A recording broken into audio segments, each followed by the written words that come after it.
Hello YouTube, here we are again in X-Plane 10 and we're sitting at the airport with the default Cessna 172 that comes with X-Plane. Now it's very exciting times at the moment in X-Plane 10 because imminently we have the PMDG DC6 which will be available very soon, and by the time this video is on YouTube it will be out, and it's the first PMDG aircraft that's been done for X-Plane which is very exciting. We've had some superb aircraft recently for X-Plane 10, the last one being the IXCG 737-300 from X Aviation. We've got the Freeware X737 which is available on xplane.org, and there are numerous other aircraft which are really good. Flight Factor 777, 757, 767, JAR Design A330, A320. We've got some superb aircraft turboprops, the Saab 340A from X Aviation, the Aerosoft ATR 72-500, to mention just a few. So X-Plane at the moment is very exciting. So what I thought I'd do today is just have a look at X-Plane from a beginner's point of view. If you're just coming over to X-Plane and you want to try out some of these new aircraft, I know a lot of people want to have a look at the DC6 from PMDG. So I thought what we'd do is we'd have a look at what X-Plane is all about when you first load the sim up, and what you'll be looking at for the first time in X-Plane 10. Now, the first thing when you load X-Plane up and you're sitting at the airport, the first thing you'll want to do is set up your joystick controls and get yourself familiarized with the menus, which are totally different to FSX, FS9, P3D, etc. And when you first look at them, it is a bit of a daunting thing to come across. So what we're going to do, we're going to have a quick look at, first of all, how to set up your joystick and throttles.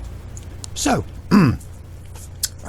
when you want to set the equipment up, we need to go up to the menu bar at the top of the screen and select Settings, Joystick and Equipment, and you'll see the first box on the left is Joystick Access.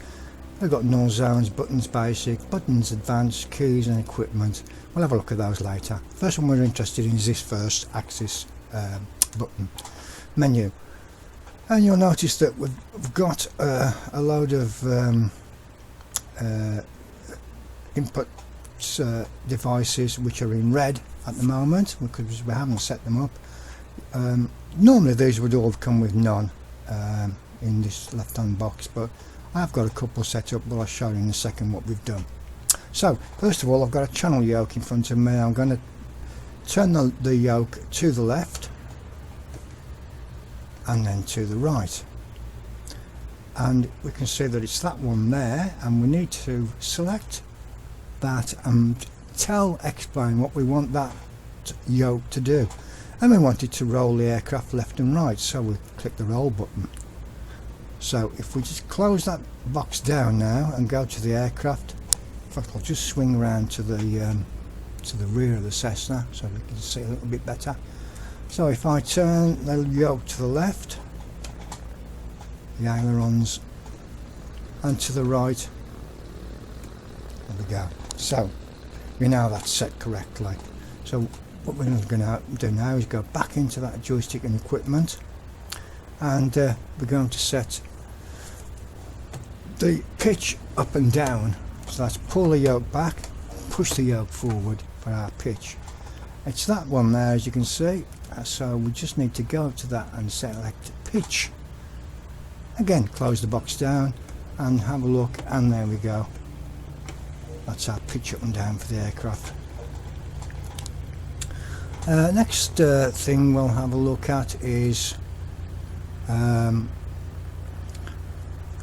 if you've got rudder pedals. We've got right rudder, left rudder, which you can see is that one there. And just go to that one and select yaw for the rudder pedals. Right pedal, left pedal. Close that down. Right rudder, left rudder, and it also moves the nose wheel as well, as you can see. So it's quite easy to set your joystick up in X-Plane 10. As you can see, I've got a throttle control there. There's the throttle. I've already named that one, and I've also got a collective for use with helicopters, and you can set quite a few joystick controllers up in this menu. I've got toe brakes on the rudder pedals, obviously. Right toe brake, left toe brake, and that's all it is to setting your joystick and throttles up. You have got a null zone menu there where you can set the null zones up, and you can also center your joystick and pedals as like you did in FSX, but that bit there is really straightforward. Just close that down. Okay, so the next thing you'll want to be doing after you've set up your joystick and rudder pedals, throttle, etc., is perhaps set a button for your brakes and trim up and down, trim left and right, gear up and down, and flaps up and down. So let's have a look how we do that in X-Plane. Again, we go up to the top menu, settings, joystick and equipment, and this time we need to select first of all buttons basic. Now this menu, what it will do is when you press a button on your joystick or yoke or throttle quadrant, what it will do, as soon as you press the button, it will put a number up in the corner there, and if that button is not assigned to anything, it will come up with do nothing. What we're going to do, we're going to press, I've got a button that's for the brakes, and if I press it, it comes up with 641 and it says total brakes maximum effort. If I click on that button there, that same button will do nothing at all. So back to that, total brakes maximum effort. I've got one set up for the gear. If I press that one there, you'll see that number changes to 642, and I've got landing gear toddle, so it'll toddle the landing gear up and down. Same for the flaps. The flaps, it changes to 646 when I press the button, and all I've done is come down the menu and I've pressed flaps down a notch. If I want to go up a notch, I click the button, a different button, and it flaps up a notch, and the number there is again different. So that's quite straightforward, and you can do that with any button on your joysticks for any of these amount of these things on this particular menu. Now one thing you will want to do in X-Plane 10, which I think in FSX and P3D is probably done automatically, but in X-Plane you do have to set it up, is your hat switch. When you want to pan around in the hat with the hat switch in X-Plane 10, you do have to set that up, and I'm just going to show you how to do that now. If I click my hat switch to the right again, we get a 653 in the top left of the menu telling me the button number, and to set the hat switch, if we look down the bottom right, we've got general command pan right fast. That will pan your view to the right. If I click the left of the hat switch, pan left fast, up, tilt up fast, and down, tilt down fast. You have got other options, tilt up, which is a bit slower, tilt down, left and right, but you need to experiment with those, but it's the same principle. Just press the button you want on your hat switch, right, left, up or down, and tick whichever one of these is appropriate for you. I find these last four are ideal. So if we just go back into the aircraft cockpit by going up to view 3D, and if I turn my hat switch to the right, to the left, up and down, so as you can see it works quite well. And the same for if you want to use a couple of buttons for trim, again down to joystick and equipment, and I've got a button for trim up, pitch trim down, and as you can see the number at the top will change. Aileron trim right, aileron trim left, and that same principle for any button you want to use on your joystick. They've got them for landing lights, spotlights, all sorts of stuff, as you can see, but I'm just going to show you the basic ones that you need to know just to get it explained up and running from scratch.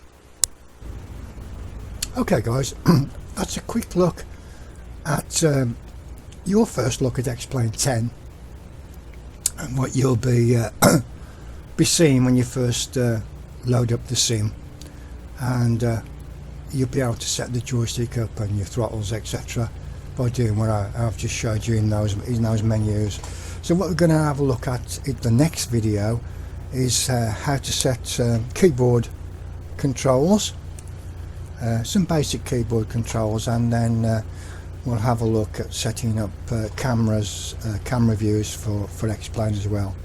And believe me, once you've really got into X-Plane, there's a lot of stuff you can map to keyboards, buttons and joystick buttons, etc. It is really good. So we'll see you in the next video, and hope you've enjoyed this one. I need to give you a bit of an insight into how to set the basic equipment up to get you going in X-Plane 10.